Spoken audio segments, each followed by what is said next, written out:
I'm Kevin Conroy. I've been playing the voice of Batman since 1991. We made a very good series. Everybody put their heart and soul into it and worked together, and we succeeded. For a show like Batman, I need killer actors, ideally actors with stage credits. I was a New York theater actor. I studied at Juilliard, and the people I worked with were Robin Williams, Kelsey Grammer, Harriet Harris, Frances Conroy. I did Broadway, off-Broadway, a lot of classics, Shakespeare. I had done commercial voiceovers in New York, so I had a voiceover agent. And he said, they're putting together a new show over at Warner Brothers. I know you haven't done any animation, but why don't you go over and give it a shot? It's Batman. For the single character of Batman itself, I know I listened to well over 500 voices, well over. When I was first auditioning for the role, the director described it as this very dark, noir character. And I went to exactly what I know, which is the theater. So we bring him in on the callbacks, and he walks through the door, and he asked a couple of very intelligent questions. And then we let him audition for the voice of Batman. And it was truly the Eureka moment that you wish for.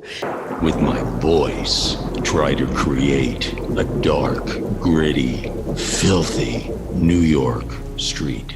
Bruce and I looked at each other and just, you could see the stress of months of auditions just fall from our faces. Everything got really still in there. And I thought, oh, I just screwed up. I have so blown this. And then the casting director came running inside and she said, you nailed it. Joker, where did he go?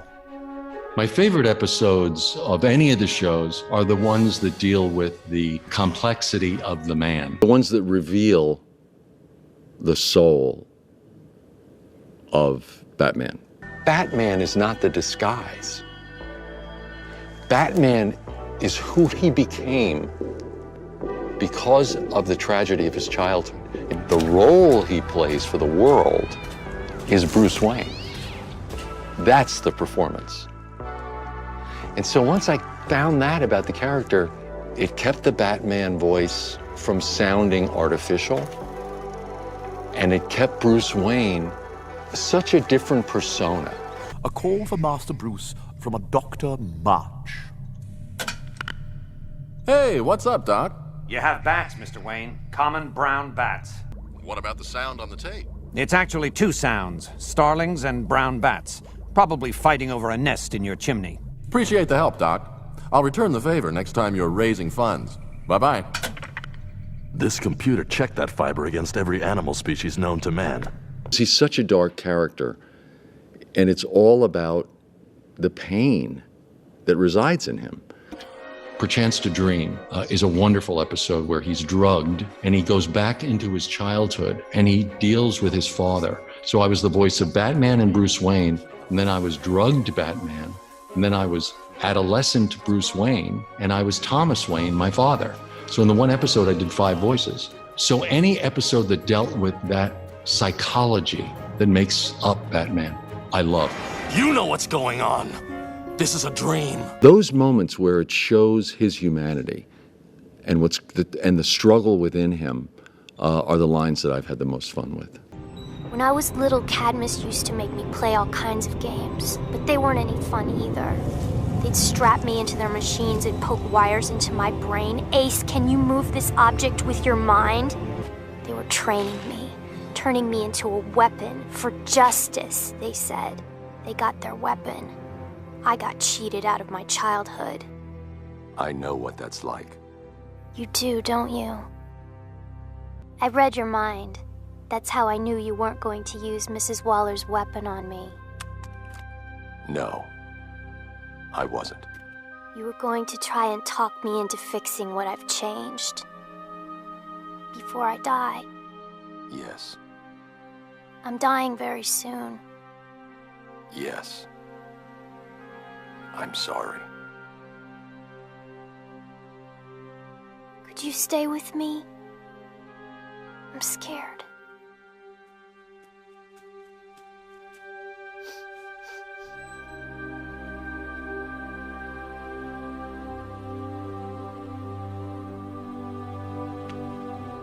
So feel free to ask questions as we go along. I'll describe the action that I think is important for you to know, and we'll just go scene by scene.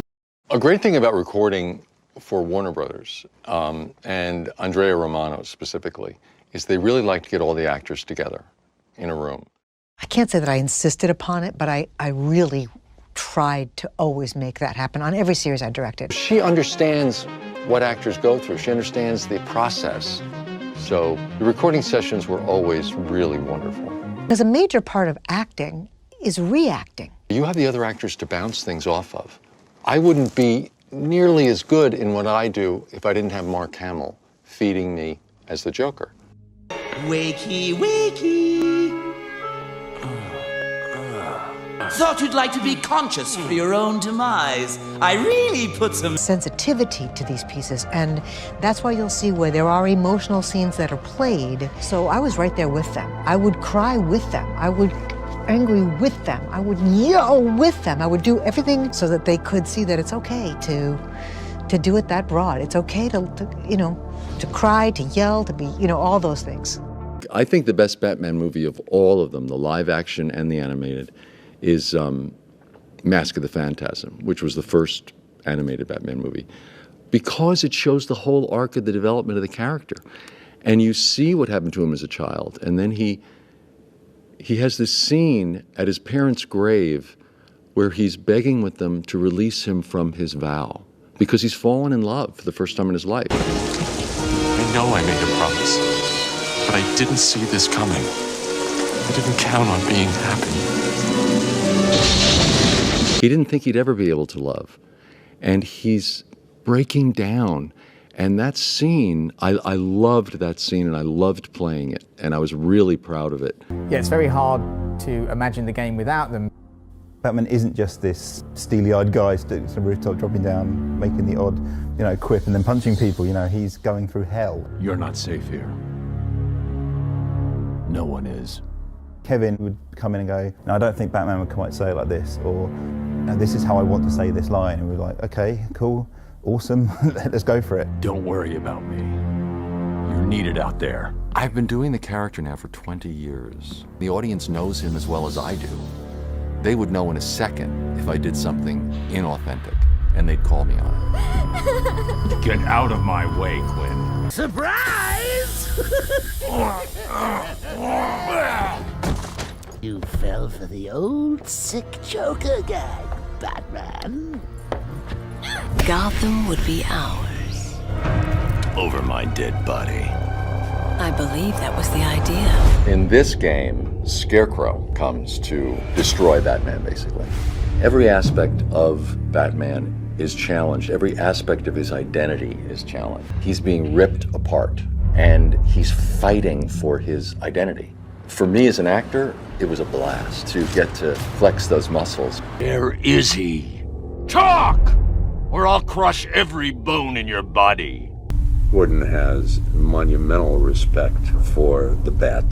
They're tight, they're friends, and they're dedicated and loyal to each other. Do you really think Scarecrow's crazy enough to detonate a chemical weapon in Gotham? I won't let that happen, Jim. Tell me where it is. Voicing Batman for 29 years has been an extraordinary experience because it evolved from being an acting job to being kind of the embodiment of a cultural touchstone. And the Batcave? This is all we have left now. Deal with it.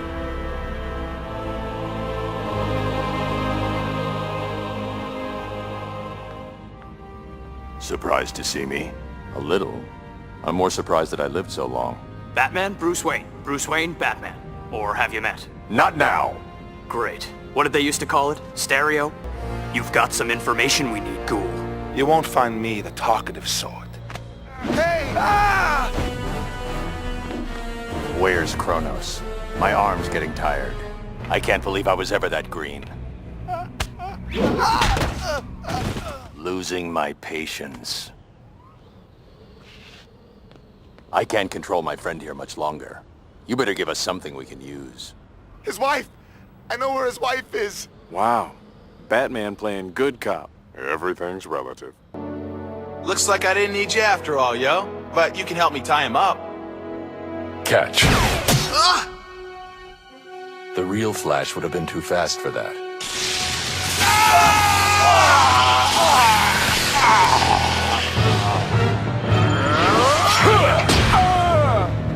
What gave me away? You overplayed your part, yo. Where's the Joker? Who knows? Making ha-ha with Harley Quinn. I don't know, honest. That's enough. I think you got your answer.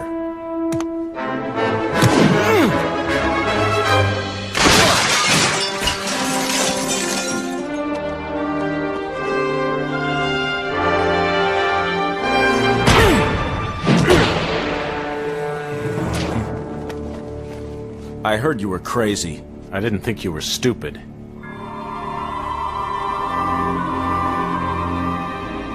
Bruce Wayne? You peaked. I won't have vigilantism in my town. You'll be rid of me. As soon as I find the Joker. That may not be soon enough.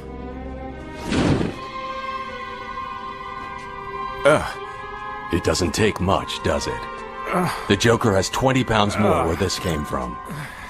Thought you might like to know.